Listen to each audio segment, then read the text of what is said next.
Tēnā koutou katoa. That was a pretty nice introduction. And yes, you sometimes do get more done with the voice not there. Ko te ahu pātiki te maunga, ko ōtākaro, rawa ko tukituki, ko manotu, ko ngarururu okoawa, ko HMS Rangitiki te waka. Ko te mana, rawa ko he tangata te tiriti, ko Pope, rawa ko Gordon Ngā Hapu, ko Kate McArthur tōku ingoa. No otautahi au, kei te noho ki te papaioi ahau.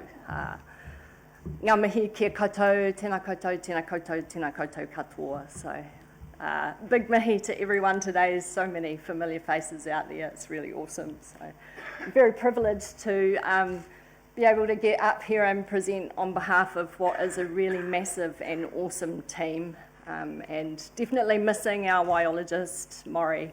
So I'm going to try and channel him today, and there'll be some interesting digressions because that's what he's really good at. But first of all, our project is Ngā Pou Mataara Hau, and I'm just going to ask Mare to come and introduce the provenance of the name of our project before we get started.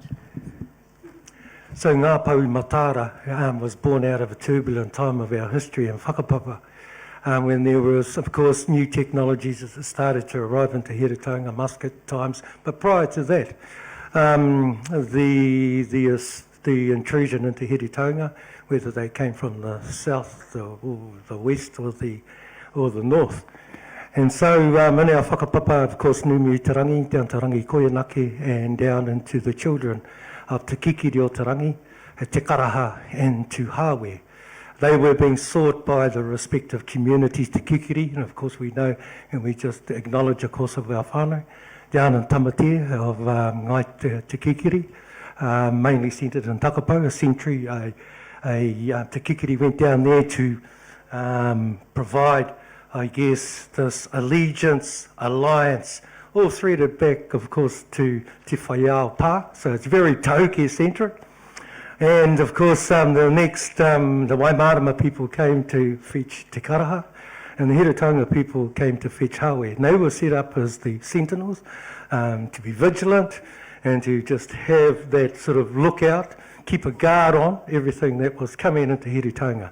Uncle Jerry Hapuku came along when we were looking for a name, and he said, hey, what was back then is still happening with us today. The impact, the intrusion, the effects, but we've turned that around insofar as saying these are now environmental, taiao, and for that purpose we need to have sentries, guards, vigilant people that are keeping an eye on these sorts of waterways, streams, etc., and the mahi that we do under this kaupapa. And so we adopted Ngā Pou Mataara Hau. Pou being sentries, guards, vigilant, on duty, keeping an eye out on our taiao. Mataara, just being vigilant, and of course this newness. So tēnei te mihi atu e te wahine pūrotu. Ngā mihi. Kia ora. So Mare, of course, is our kaiwhakahaere for this project, and then there's myself, Jamie Ataria, and Maury, but really our job is just to collect the data and bring it back out there to all of you. So, okay, it's been a long-running project. This is one of those things. I'm a bit rough going after all the speakers earlier, but there's been some good themes in there. So we are waiting for the island to come to us. This is a non-linear project that weaves like a river weaves down its bed. And it started in 2017, and that was funded by Hawke's Bay Regional Council and Te Tai Whenua o Heretaunga. But it really came out of the work that Mare and Maury and Ngaio and others did on the Ruataniwha water storage, consent and plan change 6 for the Tukituki. So that was went through to a board of inquiry process. And out of that amazing advocacy that was done came a thing called, we have to have a policy to implement a Māori monitoring framework. So that was the plan language that instigated this project having to take off.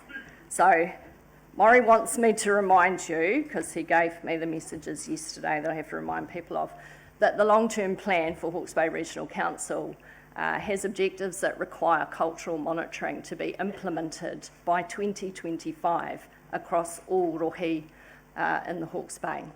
So putting it out there, we've seen a little bit of progress happening with mana whenua being resourced to monitor their own waters, but that's certainly not everywhere and it's not ready to roll out by next year. So this is just a call out to the council that that's in your LTP and that needs to happen. So there you go. Kia ora, Nicola. All right, how do I do this? Where do I point it? There? Sweet. So this is just a progression of the project starting in 2017 with that Regional Council and Tai Whenua funding.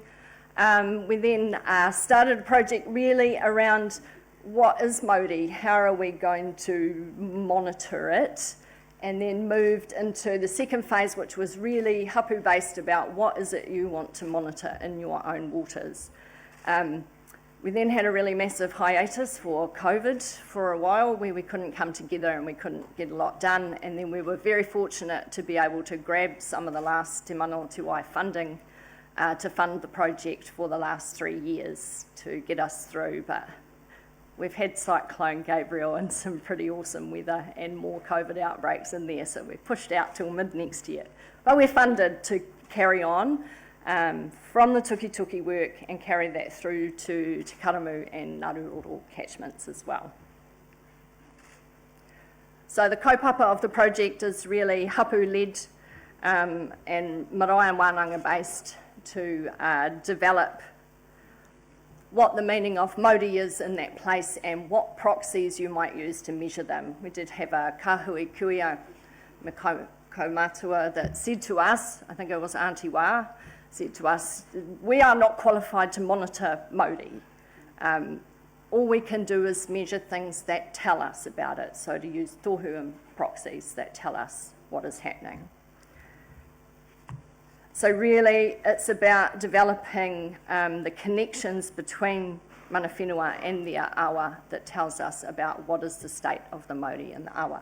And this is a really awesome picture taken from Ngā Whakatātara on the Tuki Awa, a very significant site. There's an island out there that was used for the birthing of children. Many of the whānau had never been here because the site is inaccessible. It's private land. You have to get access, you have to get a key and permission to get in. So we had a pretty amazing day out there. Excuse me, looking at what sort of tohu might be used by the whānau here to monitor this particularly significant site.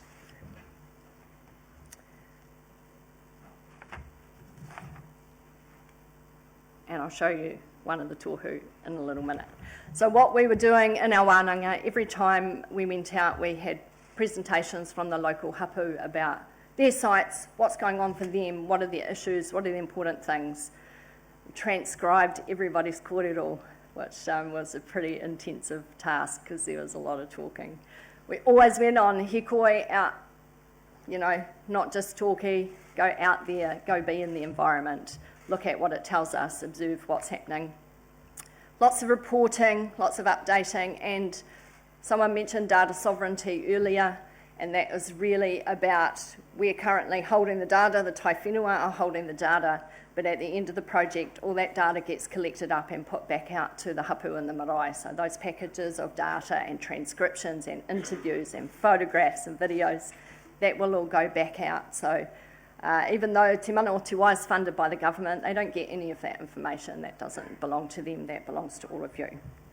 And that's been really fundamental. We give them a report at the end, that's the bit they get several hundred pages of wawa, but all the important stuff goes back to the whānau.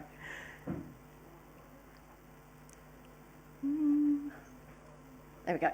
So what we have is an overarching framework for the whole catchment. What does this awa look like? How is the Māori in this place? But that needs to be measured by the hapu in place. So you've got an overarching, what does the story tell us, but how do we measure it is really people and location specific. So we asked some standard questions at every wānanga we went to try and understand what might the indicators be of a thriving, healthy Māori at a river, and what would tell you if the river was diminished and its Māori was diminished and it was degraded. And we got amazing data back from people, and what we did was formulate what tohu came out of that data and then take it back to whānau and say, we heard this from you, what is right about that, tell us how to change it, what does it mean to you? And we went out on some cool bus trips.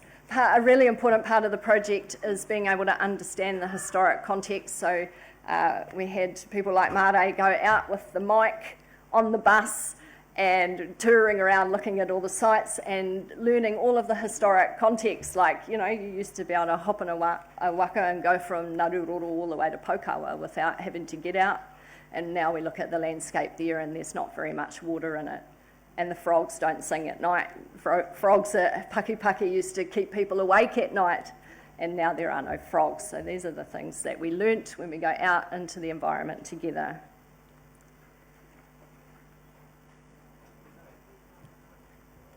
There we go. And I'm just harking back to the Ngā Whakatātara visit. When we went there, we found some quite amazing things. These, I think, are snail eggs, which are amazingly beautiful.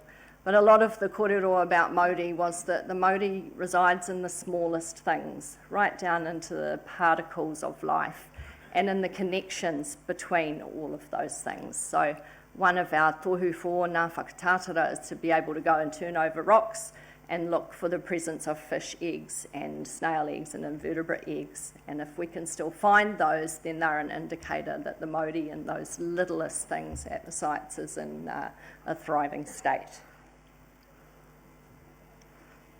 So council do lots of monitoring. They've got 30 odd sites in the Tukituki catchment. I've lost my notes, of course, because I've gone off on a tangent. But that doesn't reflect the state of those rivers for tangata whenua, and it is not at the sites that are meaningful to you. So this project is really about where do you want to monitor and what do you want to know about. We get all this data, but we're not recognising the mātauranga hapu.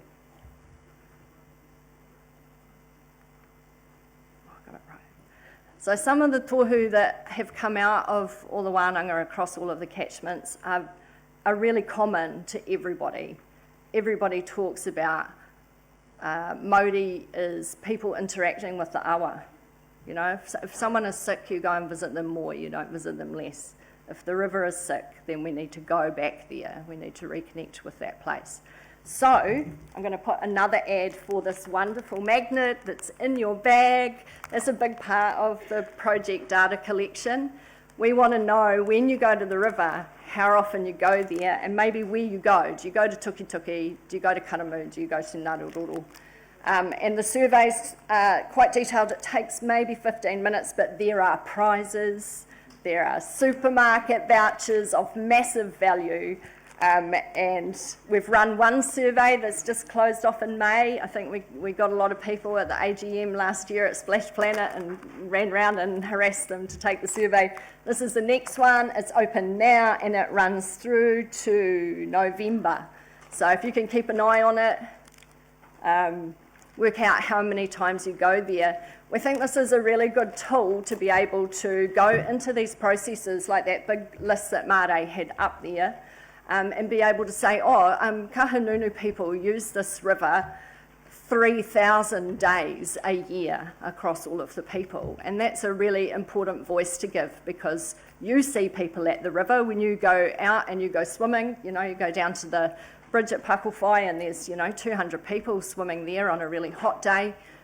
But that stuff's not visible in all of this decision making around what do we need to do with the awa. So this is to provide visibility and data that says when we go into these forums where you have to have numbers and you have to, be able to prove something. Oh, we know this. We know there's, 4,000 use days on the Tukituki. And people use it for swimming, and they go there and fish, and they go there, for waitohi and all of those purposes that you use your awa. So it's a really important tool, and we really encourage everybody, if you have an organisation and you might be able to give them out to other people. Oh my God, I'm so far not through. And you can give them out to other people. Please see our lovely people there and get more of those. All right, I'm going to skip through a little bit quickly. So some of the more specific tohu that relate to particular areas are developed as well. So we're getting a really good view of flushing flows in some of the rivers at the moment, which can be a bit scary, but are really important to cleaning them, allowing the rivers to clean themselves.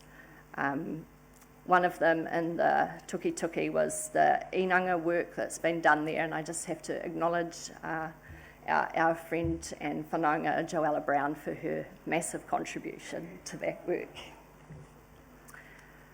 Homoana having a bit of a hard day at the moment, but have we got to play the movie thing? Because I don't think I can do that.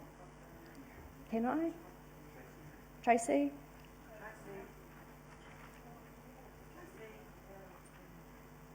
Oh, here we go. We've got some weird music because that's what Apple Movies does, but just acknowledge Auntie Winnie down here. You might see some nice, there she is, out at Waipuriku. And lots of the whānau that have been involved over a long time.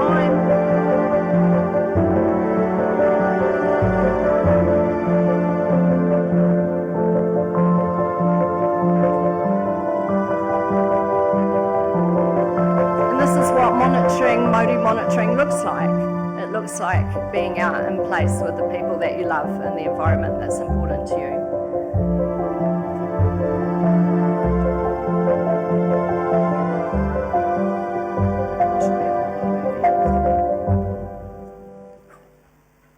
So that's our survey, which I've already talked about.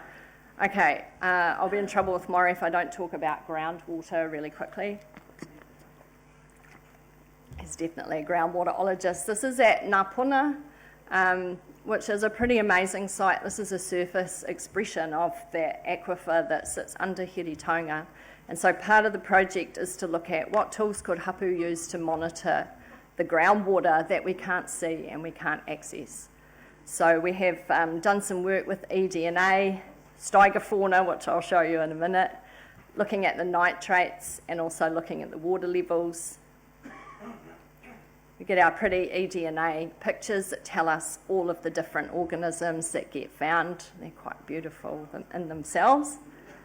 Measuring the genetic data that's in the water. And this is on a bore on Turamoi Road. This was a day when we were able to open the well up and have the water come through, and it was the first time that whānau had been able to interact directly with the aquifer that sits underneath. So we did quite a bit of monitoring that day, and it was pretty awesome. Here are the weird critters that live in the aquifer. The Steigerfauna, they're blind and pale and tiny and difficult to find. And this is the front of the slide I was told I had to put in. Without the creatures in the aquifer, in between all the stones that are in there block up with bacterial biofilms. We have to have those creatures to get clean, fresh water out of the aquifer. If there's really high nitrogen or dissolved organic carbon, those creatures are killed. The aquifer blocks up, we don't get water, and it isn't clean. So those little critters there before, we really need to protect those, even though we can't see them, and we may never see them in our lifetime. So the Māori is in the littlest things, right? We went into Te Karamu, had an awesome time at Kohupātaki for a weekend. And some of the work was finding tuna in the weirdest places. So harking back to the drain clearance that was talked about, we went to this drain. It was chock-a-block with invasive weeds all along the bottom. We thought there was nothing going on there, and we're trying to see how deep the weeds went down. So we parted them, and up pops a tuna. So, oh, hi! They're everywhere. And then we've moved into Ngāruroro. Oh, I've nearly made it to the end. And we've had an awesome wānanga, couple of wānanga this year. Kia ora whānau, I see you down the back, Joyce. And then we were lucky enough to go to the site at Ohiti, if we could push play on this movie. So this was another accessing a site that many of the whānau had never been to that is extremely significant in terms of its historic provenance. Yeah, Jamie. I left that bit in because it was so cool. But in a minute you'll be able to see what we can do by using the drone footage to be able to supplement what whānau observe on the ground. And you can see that pā site, which is absolutely remarkable up the top there and so well preserved over time. So that was a pretty special day also to be up there. So part of the monitoring is really knowing that historic context before you go out to a site. Karakia, kai karanga, doing things in the right way, looking out for your physical and spiritual health and safety. Consulting the maramataka, is it a good day to go out or am I just need to stay at home and look after myself? Seeing if there's rahui on, checking in with Ruthie, she'll know. Is it safe for me to go out there? And then here's our beautiful Ngāruroro in all its glory. And I'm about to be absolutely thrown off the stage, but if we could push play on the last movie. We did get the opportunity to go up and stay in the Ōwhauko Sea Trust recently and go into the Tāruaro. So that was to be able to go up into the headwaters and see where does the Ngāruroro come from. And we had the most magnificent 2 days out on the awa. It was cool. It was the coldest swim I've ever had in my life. It was really good. So this is cultural monitoring happening. All the whānau are there, the kids are there, everyone's getting into the water and having a really awesome time, but also collecting really important data. And once we've got all that data, we do a thing called a deliberative wānanga where everyone gets together and we pull together all of those things that everybody has seen and felt and smelled and heard to work out what is the state of the mauri of this awa and how does it need to be looked after. And I'll have to wrap it up there because I'm going to get yanked off the stage. But kia ora tātou.